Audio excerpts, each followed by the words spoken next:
تپش سورج سے لو اور آسمان سے بجلیاں چھینو، کفر کے آشیاں پہ بجلی برسانے کا وقت آیا، بھڑک اٹھے ہیں پھر سے آتش نمرود کے شعلے، کہ انہیں پھر جذبہ ابراہیم دکھلانے کا وقت آیا۔ اٹھو صلاح الدین ایوبی کے فرزندوں، کہ اس غازی کے افسانے کو دہرانے کا وقت آیا۔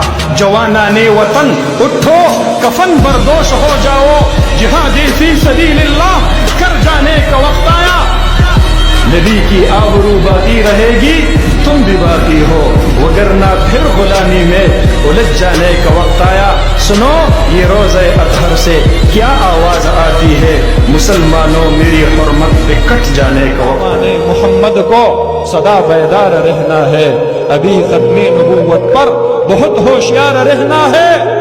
محاذ و مورچوں پہ جان نثاروں کو کھڑا رکھنا، سروں کی فصل کٹ جائے مگر پہرا کڑا رکھنا، نسلوں کی نسل کٹ جائے